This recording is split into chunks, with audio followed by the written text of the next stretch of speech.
അപ്പോൾ ഈ ചോദ്യങ്ങൾക്കെല്ലാമുള്ള ഉത്തരമാണ് ലഭ്യമാവുക. നമുക്ക് ലഭ്യമായിരിക്കുന്ന ഏറ്റവും ഒടുവിലത്തെ വിവരങ്ങൾ: 1, ഗോപൻ സ്വാമിയുടെ മൃതദേഹം കല്ലറയിൽ തന്നെയുണ്ട്. 2, ആ മൃതദേഹം ഇരിക്കുന്ന അവസ്ഥയിലായിരുന്നു. 3, നെഞ്ചോളം പൂജാദ്രവ്യങ്ങൾ അടുക്കി വെച്ചിരുന്നു. 4, മൃതദേഹം പുറത്തെടുക്കുമ്പോൾ അഴുകിയ. ഹലോ ചങ്ങായിമാരെ, അങ്ങനെ നെയ്യാറ്റിങ്കര ഗോപന്റെ സമാധി പൊളിച്ച് പോസ്റ്റ്മോർട്ടത്തിന് കൊണ്ടുപോയ കാര്യങ്ങളൊക്കെ അറിഞ്ഞിട്ടുണ്ടാവില്ല. ഇപ്പൊ വന്നിരിക്കുന്ന ന്യൂസ് എന്താണെന്ന് വെച്ച് കഴിഞ്ഞാൽ ചിതങ്ങളും കാര്യങ്ങളൊന്നും ഇല്ല. എന്ന് വെച്ചാൽ പ്രാഥമിക നിരീക്ഷണത്തിൽ അങ്ങനെ പ്രത്യേകിച്ചൊന്നും കാണാനൊന്നുമില്ല എന്നാണ് പറയുന്നത്. നമുക്കൊന്ന് ന്യൂസ് കേട്ട് നോക്കാം. ഈ കാണുന്നവരൊക്കെ കാണും. ഞാൻ രാവിലെ കണ്ട ന്യൂസാണ്. നിങ്ങളിൽ പലരും ഈ ന്യൂസ് കണ്ടു കാണും. എന്നിരുന്നാൽ പോലും വീഡിയോ ചെയ്യുമ്പോൾ നമ്മൾ ആദ്യം മുതൽ തന്നെ തുടങ്ങണമല്ലോ, എങ്കിലല്ലേ അതിനൊരു സുഖമുള്ളൂ. എന്നിരുന്നാൽ പോലും പ്രാഥമിക നിരീക്ഷണത്തെക്കുറിച്ചും പോസ്റ്റ്മോർട്ടത്തിനെ കുറിച്ചും വന്ന ന്യൂസ് ഒന്ന് കേട്ട് നോക്കാം.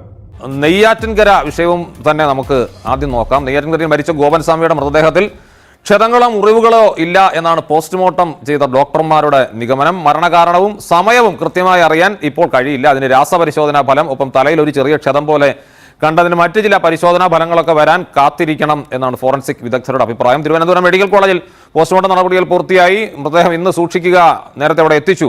നിംസ് മെഡിസിറ്റിയിൽ സൂക്ഷിക്കും. നാളെ ആചാരപ്രകാരം വീട്ടുവളപ്പിലാകും സംസ്കാരം. മഹാസമാധി ആയിരിക്കും എന്നാണ് നേരത്തെ വിഷ്ണുപുരം ചന്ദ്രശേഖരൻ പറഞ്ഞത്. ആന്തരിക അവയവ പരിശോധന ഫലം വന്നാലും പേടിക്കാൻ ഒന്നുമില്ലെന്നാണ് മകൻ സനന്ദൻ അല്പം മുമ്പ് മാധ്യമങ്ങളോട് പറഞ്ഞത്.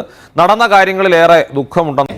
ഇപ്പൊ ഈ പറയുന്ന പോലെ തന്നെ പ്രാഥമിക ഇതിൽ പോസ്റ്റ്മോർട്ടത്തിനാണ്, പ്രാഥമികമായിട്ടാണ് നമ്മൾ അറിഞ്ഞേക്കണം. എന്ന് വെച്ചാൽ ഡ്രസ്സൊക്കെ മാറ്റി ക്ലീൻ ചെയ്ത് കഴിയുമ്പോൾ ശരീരത്തിൽ വല്ല മുറിവുകളോ ചതവുകളോ എന്തെങ്കിലുമൊക്കെ ഉണ്ടാകുന്ന നോക്കും. കഴുത്തി തൂങ്ങിയതാണോ, അപ്പം ഈ കഴുത്തിലുള്ള പാടുകൾ, അതേപോലെ തന്നെ വല്ല വെട്ട് കുത്ത് അങ്ങനെയുള്ള കാര്യങ്ങൾ എന്തെങ്കിലുമൊക്കെ ഉണ്ടാകുന്നേ നോക്കുന്നുള്ളൂ. ബാക്കിയുള്ളതെന്ന് വെച്ചാൽ ഈ വിഷം കഴിച്ചിട്ടാണോ, അല്ല വിഷം കൊടുത്തിട്ടാണോ, അല്ലെങ്കിൽ ഇൻസുലിൻ കൂടിയിട്ടാണോ, ഇനി ശ്വാസം മുട്ടിയിട്ടാണോ എന്നുള്ള കാര്യങ്ങളൊക്കെ എന്തായാലും ഒരാഴ്ച എടുക്കും എന്നാണ് പറയുന്നത്. പക്ഷേ നമ്മുടെ ഈ പറയുന്ന കുടുംബക്കാർക്കും നെയ്യാറ്റിൻകരക്കാർക്കും ഈ പറയുന്ന ഹിന്ദു ഐക്യവേദിയുടെ ആൾക്കാർക്കൊന്നും അതിനൊരു സമയമില്ല സത്യം പറഞ്ഞാൽ. കാരണം ഒരാഴ്ച വരെ ഒന്നും നിൽക്കാൻ താല്പര്യമില്ല.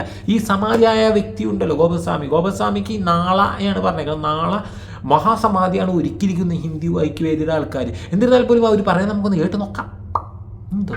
അവിടെ പറഞ്ഞത് ഇപ്പോഴും സ്വാഭാവിക മരണം എന്നാണ് അവിടെ കണ്ടെത്തിയിരിക്കുന്നത്. അത് നേരത്തെ ഈ മകൻ പറഞ്ഞ കാര്യങ്ങൾ തന്നെ കണ്ടെത്തിയിട്ടുള്ളത്. ഇനി ഇവിടുന്ന് ഏറ്റുവാങ്ങിയിട്ട് നിംസിൽ വയ്ക്കും. നാളെ 3-നും 4-നും ഇടയ്ക്ക് എല്ലാ മഠാധിപതിമാരുടെയൊക്കെ സാന്നിധ്യത്തിൽ ഒരു മഹാസമാധി ആണ് തീരുമാനിച്ചിരിക്കുന്നത്. നാളെ വൈകുന്നേരം 3-നും 4-നും ഇടയ്ക്ക് ഇവിടുന്ന് നിംസിൽ വയ്ക്കുമെന്ന് നാളെ നമ്മൾ ഇത് ചെയ്യും. വലിയ ചടങ്ങാണ്. ആചാരപ്രകാരം ഒരു സാധുവിന് കിട്ടിയ അവഹേളന ഈ ജനസമൂഹം ഒന്നിച്ച് ഏറ്റുവാങ്ങി അത് അദ്ദേഹത്തിന് മാന്യമായ ഒരു അംഗീകാരം കൊടുക്കുന്ന രീതിയിലുള്ള വലിയ ചടങ്ങാണ് പ്ലാൻ ചെയ്തത്. ഡോക്ടർമാരുമായി സംസാരിച്ചാണ് അത് പോലീസ് പറഞ്ഞാണോ? സ്വാഭാവികം അല്ല, സ്വാഭാവികം എന്നുള്ളത് പോലീസും ഡോക്ടറും പറഞ്ഞ തന്നെ. ഇനി അതിന്റെ മറ്റു പരിശോധനകളൊക്കെ സ്വാഭാവികമായിട്ട് കാണുമല്ലോ ഇനിയും. പക്ഷേ അതുകൊണ്ടാണ് ചോദിച്ചത്, കാരണം രാസപരിശോധന ഫലം വരാറുണ്ട്. അപ്പൊ അതൊക്കെ ആര് മരിച്ചാലും അതൊക്കെ ഉണ്ടാവും. പ്രാഥമികമായിട്ട് ഈ മകൻ പറഞ്ഞത് തന്നെയാണ് എല്ലാം നടന്നിരിക്കുന്നത്.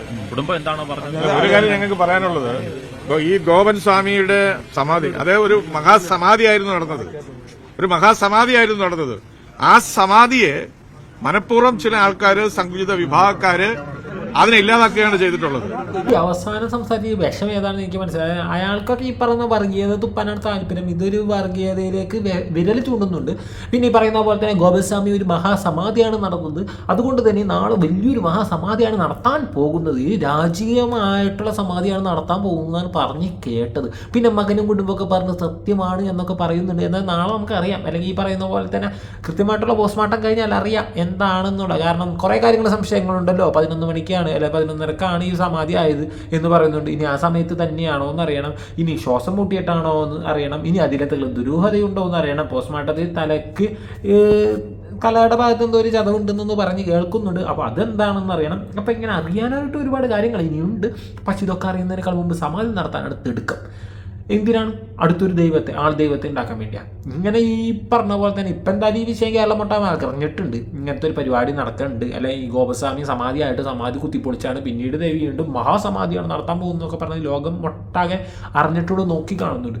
ഇനി ഗോപസ്വാമി തിരുവടികളെ കാണാൻ വേണ്ടിയും ആഗ്രഹങ്ങൾ പറയാൻ വേണ്ടിയും ആൾക്കാർ ഇനി അവിടെ നിറയും. മനസ്സിലായില്ലേ? ഇതൊക്കെ ഒരു ബിസിനസ് മൈൻഡാണ്. എന്ന് വെച്ചാൽ ഇൻവെസ്റ്റ്മെൻ്റാണ് ഈ പറയുന്ന ഈ വിഷയം. ഒരു ഇൻവെസ്റ്റ്മെൻ്റ് ആയിരുന്നു ഈ സമാധി ഉണ്ടാക്കാനുള്ള കാര്യങ്ങൾ. എങ്ങനെയാണ് അച്ഛനിങ്ങനെ ചമ്മരപ്പടി ഇട്ടിട്ട് കഴുത്തോളം എന്താ ഈ പറയുന്ന സുഗന്ധദ്രവ്യങ്ങൾ അതൊക്കെ നിറച്ചതിന് ശേഷം സ്ലാബിട്ട് മൂടി. ഒരാൾ സമാധി ആയിക്കാൻ ഞാൻ മുമ്പത്തെ വീഡിയോ പറഞ്ഞിട്ടുണ്ടായി, അദ്ദേഹത്തിന് വെയിറ്റ് ഉണ്ടാവില്ല, അദ്ദേഹത്തിന് സ്മെല്ല് ഉണ്ടാവില്ല, അങ്ങനത്തെ ഒരു പ്രശ്നങ്ങളുണ്ടാവില്ല. ഈ പറയുന്ന വ്യക്തിയുടെ സമാധി പൊളിച്ച് കഴിഞ്ഞപ്പോൾ ദുർഗന്ധം വരുന്നതാണ് പറഞ്ഞു കേൾക്കുന്നത്. മനസ്സിലായേ? അതേപോലെ തന്നെ ശരീരം അഴുകിയിട്ടുണ്ടായിരുന്നു എന്ന് പറയുന്നുണ്ട്, ദുർഗന്ധമായിരുന്നു എന്ന് പറയുന്നുണ്ട്, പിന്നെ കഴുത്തോളം ഈ പറയുന്ന സുഗന്ധദ്രവ്യങ്ങൾ നിറച്ചിട്ടുണ്ടായിരുന്നു എന്നൊക്കെ പറയുന്നുണ്ട്. അപ്പം ഇതൊക്കെ കാണുമ്പോൾ തന്നെ മനസ്സിലാക്കാം ഇത് വെറും സമാധിയല്ല, ഇത് പണം ഉണ്ടാക്കാനുള്ള ഒരു ഇൻവെസ്റ്റ്മെന്റ് ആയിരുന്നു കുടുംബത്തിന്റെ. കുടുംബം മൊത്തം ഉണ്ടായിപ്പാണ്. ഇനിയിപ്പോൾ പറയുന്ന പോലെ തന്നെ മകന് പറയാൻ കുറച്ച് കാര്യങ്ങളുണ്ടല്ലോ, ഈ മകൻ പറയണത് നമുക്കൊന്ന് കേട്ടു നോക്കാം. അതിനെ നിങ്ങൾ എല്ലാവരും കൂടി ചേർന്ന വിവാദമാക്കുകയാണ് ചെയ്തത്. ഇത് ചരിത്രം, ഇത് മാപ്പ് തരില്ല എന്നാണ് ഞങ്ങൾക്ക് ഇതിനെ സംബന്ധിച്ച് സൂചിപ്പിക്കാനുള്ളത്. ഈ മഹാസമാധിയിലേക്ക് ഉത്തരവാദികളായിട്ട് കേതു വാങ്ങിയിട്ടുള്ള ആൾക്കാർ അവർ മാപ്പ് പറയണമെന്ന് പറയും. എന്താണ്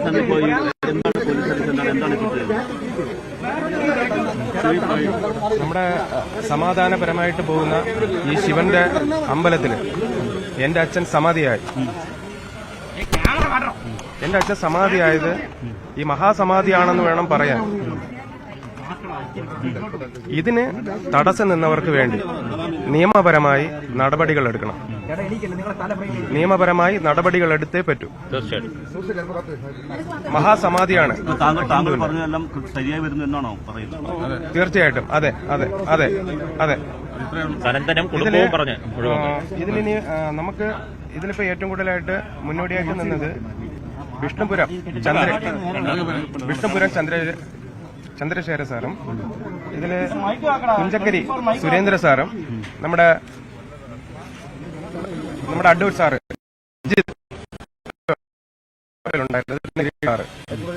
കൂടെയാണ്. പിന്നെ ഹിന്ദു ഐക്യവേദിയും ഹിന്ദു സംഘടനകളും എല്ലാവരും ഞങ്ങൾക്ക് സപ്പോർട്ടിംഗ് ഉണ്ടായിരുന്നു. എല്ലാവരുടെ ഒരിതുണ്ടായിരുന്നു. പിന്നെ എനിക്ക് പറയാനുള്ളത് ഹിന്ദു ആചാരത്തെ വ്രണപ്പെടുത്തിയ ഇതിൽ ആരൊക്കെയുണ്ടോ അവരുടെ പേരിനെല്ലാം നിയമ നടപടികൾ എടുത്തേ പറ്റൂ. ഇതാരുടെ പേരിൽ നടപടി എടുക്കാനാണ്? ആരും ഇതിനൊന്നും പറഞ്ഞിട്ടില്ല. നമ്മുടെ രാജ്യത്തൊരു നിയമവ്യവസ്ഥ ഉണ്ട്. ഒരാൾ മരണപ്പെടുകയാണെങ്കിൽ അയാളെ മരണം ഉറപ്പിക്കണം. മനസ്സിലായില്ലേ? ഒരാളെ രാവിലെ നോക്കുമ്പോൾ കാണുന്നില്ല, ചോദിക്കുമ്പോൾ എന്താണ് പറഞ്ഞത്? അച്ഛൻ സമാധിയായി എന്നാണ് പറയണത്. അച്ഛൻ സമാധിയായി എന്ന് പറഞ്ഞാൽ മാത്രം പോരാല, അത് കാണുകയോ അതിനെക്കുറിച്ച് അറിയുകയോ ചെയ്യണം. പറയുന്ന മക്കൾ മുതൽ അമ്മ വരെ പലതാണ് പറയുന്നത്. ഒരാൾ നെഞ്ചത്ത് തടിപ്പുണ്ട്, ഇടിപ്പുണ്ട് എന്ന് പറയുന്നു, മറ്റൊരാൾ ചൂടുണ്ടെന്ന് പറയുന്നു, മറ്റൊരാൾ ഒരു എനക്കില്ലെന്ന് പറയുന്നു, വേറൊരാൾ ഇൻസുലിൻ കുത്തിവെച്ച് മരുന്ന് കഴിച്ച് കഷായം കുടിച്ച് കോഫി കുടിച്ച് കഞ്ഞി കുടിച്ച് ഇതൊക്കെ കുടിച്ചിട്ടാണ് അച്ഛൻ പോയി സമാധിക്കിരുന്നതെന്ന് പറയുന്നത്. അങ്ങനെ പലതുകൊണ്ട് വിളിച്ച് പറഞ്ഞുകൊണ്ടിരിക്കുന്നത്. ഇനി ഏറ്റവും വലിയ കോമഡി എന്ന് വെച്ചാൽ ഈ സമാധി ഇപ്പം ഇനിയുള്ള ഈ പോസ്റ്റ്മോർട്ടം കഴിഞ്ഞിട്ട് ഒരാഴ്ച കഴിഞ്ഞ് റിപ്പോർട്ട് വരണ സമയത്ത് ആ റിപ്പോർട്ടിൽ എന്താണെന്ന് ചിന്തിച്ചു നോക്കി. ഇപ്പം രണ്ട് കാര്യങ്ങൾ എടുക്കാം. ഈ പറയുന്ന നോർമലി ഈ പറയുന്ന മക്കൾ പറഞ്ഞ പോലെയാണെങ്കിൽ മറ്റൊരു ആൾ ദൈവം ഉണ്ടായി എന്ന് വേണമെങ്കിൽ ചിന്തിക്കാം. അത്രത്തോളം ഒഴുക്കുണ്ടാവും ജനങ്ങളിലാണ്. കാരണം അത്രയും മഹാസമാധിയാണ് നടത്താൻ പോകുന്നത്. അപ്പം ഇത്രയും ഒരു പുണ്യാത്മാവിനെ കാണാൻ വേണ്ടി ആൾക്കാരെ നിറഞ്ഞു. ഇനി അതല്ല, തിരിച്ച് ഈ പറഞ്ഞ പോസ്റ്റ്മോർട്ടം നടത്തിയതിന് ശേഷം അതിൽ വേറെ എന്തെങ്കിലും അല്ലെങ്കിൽ അതിൻ്റെ റിപ്പോർട്ട് വരുമ്പോൾ വേറെ എന്തെങ്കിലും ഒരു നെഗറ്റീവായിട്ടുണ്ടെങ്കിൽ ഈ പറഞ്ഞ കുടുംബം മൊത്തം കൊലപാതക ശ്രമത്തിന് അല്ലെങ്കിൽ കൊലക്കുറ്റത്തിന് അകത്ത് പോകാൻ ചാൻസ് ഉണ്ട് എന്നാണ് തോന്നുന്നത്. എന്നിരുന്നാൽ പോലും അച്ഛൻ്റെ സമാധി അല്ലെങ്കിൽ അച്ഛൻ ഈ ബ്രഹ്മത്തിൽ ലയിച്ച അച്ഛൻ തന്നെ മക്കളെ സഹായിക്കട്ടെ, ഭാര്യയെ സഹായിക്കട്ടെ, മരുമോളെ സഹായിക്കട്ടെ എന്ന് പ്രാർത്ഥിക്കുന്നു. അതേപോലെ തന്നെ ഒരു മോനെ മാത്രം കാണുന്നുള്ളവരാ, മറ്റേ മുതൽ എന്തായാവോ അതിനെ കാണില്ല എന്നൊക്കെ പറഞ്ഞ് കേൾക്കുന്നുണ്ട്. ഒളിവിലാണോ ഇല്ലയോ അറിയില്ല. എന്നിരുന്നാൽ പോലും വരും ദിവസങ്ങളിൽ വരും വിഷയങ്ങളുമായി കാണാം.